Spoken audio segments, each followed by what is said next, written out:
Bonjour et bienvenue sur cette nouvelle vidéo de Tabac Stop Therapy. Aujourd'hui, je voudrais qu'on parle de l'entourage.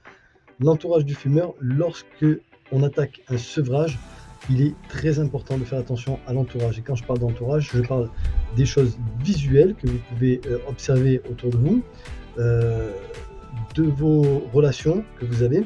D'accord, je ne vous dis pas de couper les ponts avec vos amis, mais on va en parler dans la vidéo. Également de l'environnement où vous vivez et des lieux où vous vous retrouvez, où vous avez conditionné le fait de fumer. D'accord, comme par exemple un bar, le matin avant d'aller au travail, dans un café, d'accord. Voilà, on va essayer de faire en sorte de se mettre dans les meilleures conditions environnementales pour pouvoir se sevrer efficacement.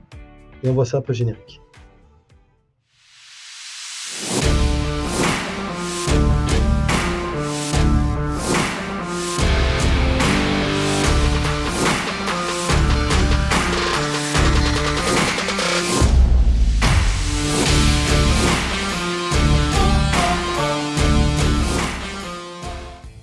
Alors dans cette vidéo, on va parler un petit peu de l'entourage du fumeur et comment vous devez vous entourer plus ou moins pour arrêter de fumer efficacement et pas être tenté par le diable pour replonger vers ce poison. D'accord? Alors il y a plusieurs petits points à voir, comme le côté visuel, et ça peut vous paraître étrange, mais le visuel fait partie de votre entourage. D'accord? Tout ce que vous allez voir va générer des comportements chez vous. Le muscle qui est l'œil est attaché directement au cerveau qui analyse, envoie des informations, traite et envoie des réactions, va générer des comportements chez vous. Et là, je vous donne des exemples. Si jamais, par exemple, vous êtes en train de regarder un film, et ça vous l'avez certainement vécu, moi je l'ai vécu en tant qu'ex-fumeur, vous regardez un film et vous n'êtes pas du tout dans l'optique de fumer, mais vous apercevez un fumeur dans le film, et là, ça déclenche, c'est un déclencheur qui va vous donner envie de fumer et vous rappeler que la drogue est là. D'accord? Et là, vous allez allumer votre cigarette.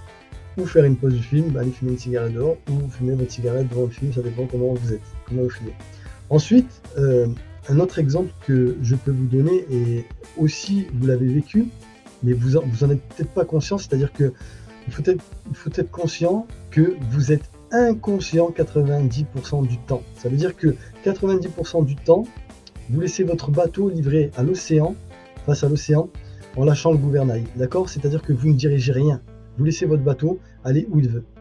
Et vous ne pouvez pas aller dans une direction et atteindre un certain itinéraire, une certaine destination, pardon, si vous lâchez la barre. Ok?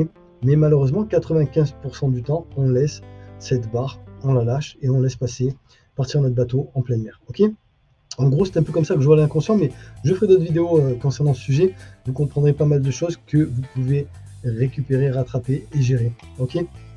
Mais c'est pas le sujet d'aujourd'hui. Je reviens sur le visuel. Lorsque vous entrez, par exemple, dans une église, vous avez tous cette attitude de baisser le son, le volume et respecter le lieu. Même certains prennent une position, une attitude que on retrouve dans une église, d'accord? Et si vous vous retrouvez chez vous, vous allez retrouver une autre attitude. Si vous vous retrouvez au travail, vous allez avoir une autre attitude. Et c'est simplement votre visuel qui est enregistré et qui a envoyé un message au cerveau que dans ce lieu, vous devez avoir telle attitude, d'accord? Donc vos comportements sont portés sur le visuel, attention.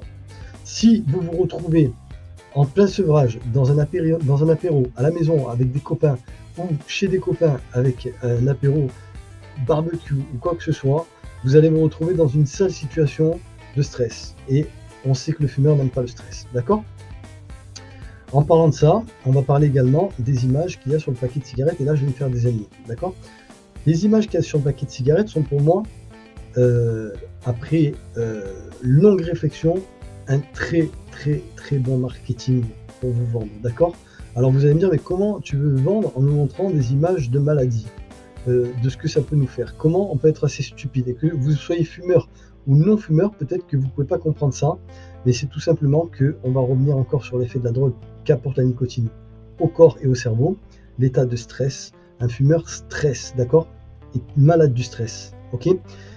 Qu'est-ce que vous ressentez lorsque vous regardez cette image que vous passez la plupart du temps à ignorer, mais vous ressentez du stress inconscient qui va déclencher l'envie de fumer, d'accord?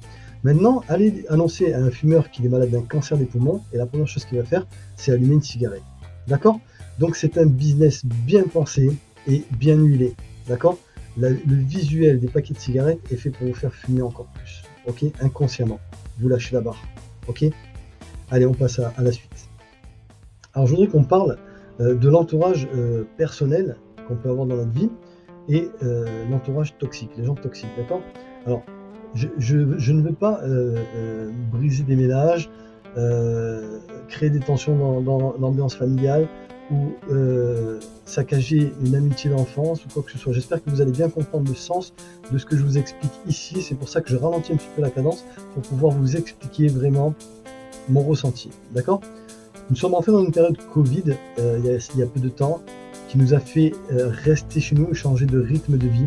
Certains ont été plus festifs parce qu'on s'est retrouvés en famille, on s'est retrouvés entre amis dans des lieux clos et on s'est retrouvés parfois avec des gens qu'on n'avait pas forcément envie d'avoir à ce moment-là chez nous, qui s'incrustaient parce que ces gens ne savaient pas trop où aller. Puis on les appréciait, ces gens, on les apprécie et forcément on n'ose pas leur dire non.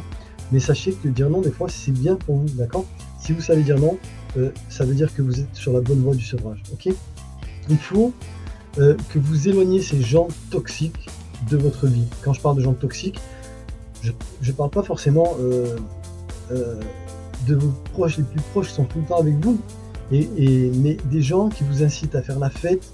Vous savez, si par exemple vous dites à quelqu'un de votre entourage, mais quelqu'un de votre entourage, je ne parle pas de la famille ou quoi que ce soit, mais dites à un ami qui fume, un ami fumeur, que vous êtes en train d'arrêter de fumer, et cette personne va s'empresser de vous dire: tu viens fumer une cigarette avec moi? Ou tiens, tu veux une cigarette? Je te l'offre. C'est un réflexe de fumeur, parce que le fumeur s'empoisonne et il sait qu'il manque d'assurance, de crédibilité, et il veut se rassurer surtout dans sa démarche d'empoisonnement et se dire qu'il n'est pas seul dans cette démarche, et malheureusement il entraîne les gens. Moi, si vous savez le nombre de personnes et le nombre de tentatives que j'ai fait avec les gens qui m'entourent et qui m'ont proposé des cigarettes lorsque je leur dis je suis en train d'arrêter de fumer, que je suis à bloc de sport et que je suis en train d'arrêter de fumer, on me propose des cigarettes à chaque fois que je les vois. Voilà, tout simplement. Donc, c'est quand même quelque chose qu'il faut éloigner de sa maison, ça. Et si jamais ces gens ne comprennent pas cette période de sevrage, alors c'est qu'ils n'ont rien à faire dans votre vie. Comprenez-le. Tant pis pour eux, c'est que ou ils sont trop immatures et ils n'ont rien à faire dans votre vie, parce que vous êtes en train de devenir mature, de changer et de vous renforcer, de devenir meilleur de jour en jour, d'accord? Parce que vous faites un travail sur vous-même, et ces gens-là n'en ont pas la capacité. Si ces gens-là se prêtent à l'expérience avec vous et se rejoignent avec vous pour cette expérience, alors oui, mais ne faites pas de pari avec eux, parce que le pari peut vous amener à un échec. Vous allez tout le temps dans l'attente que la personne à côté de vous, qui court à côté de vous, fasse la première erreur pour que vous puissiez trouver l'excuse de fumer vous aussi, d'accord? Donc n'entrez pas dans une méthode de pari, mais de challenge, mais d'accompagnement si vous souhaitez le faire avec quelqu'un que vous appréciez, un ami ou la famille, à condition que cette personne ait vraiment le même optique que vous et voilà, soit vraiment dans le même optique que vous, et puis que ce soit une personne de confiance, pas un ami de passage qui débarque un jour sur deux avec une bouteille de vin et en mode festif, d'accord? Vous avez toute la vie devant vous pour faire la fête si vous arrêtez de fumer. Et il vous faut très peu de temps pour vous sevrer et comprendre que vous êtes guéri. Moi, il m'a fallu 3 jours.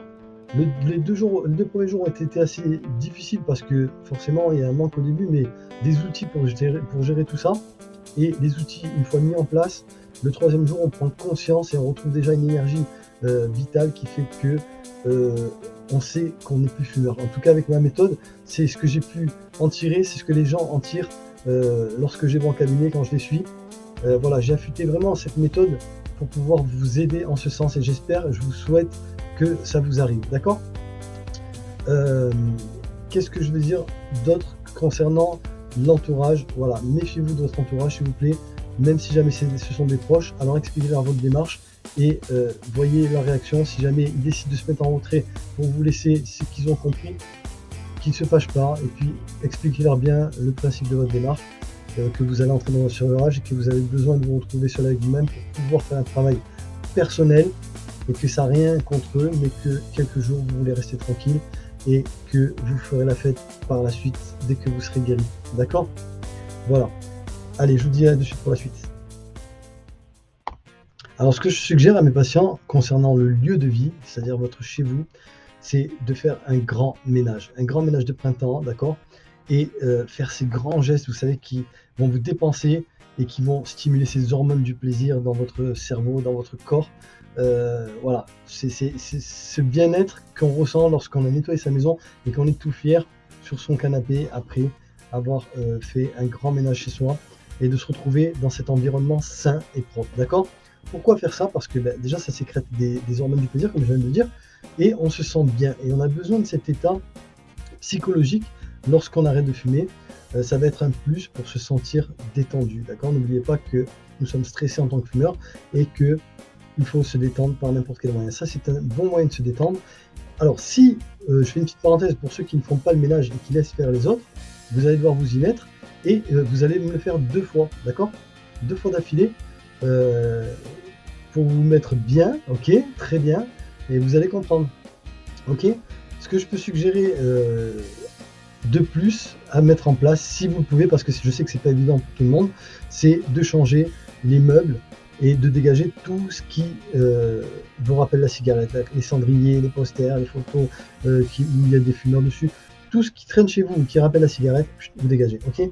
Les briquets, les cigares, ok? Un vrai non-fumeur, lorsqu'il arrête de fumer et qu'il devient non-fumeur, ne prend plus de briquets sur lui. Il se détache de ses outils et il comprend qu'il n'a plus besoin de ses outils, d'accord? Si vous gardez toujours un briquet sur vous et que vous avez arrêté de fumer, c'est que vous avez gardé une attache avec la cigarette. Mais ça, c'est une autre chose qu'on verra plus tard. Où je pourrais faire une vidéo éventuellement. Mettez-moi dans les commentaires si vous désirez avoir une vidéo sur le sujet. Je vous expliquerai un petit peu cette façon de penser, cette façon d'être. Et ça peut être intéressant, d'accord? Ensuite, je reviens sur le ménage, s'il vous plaît.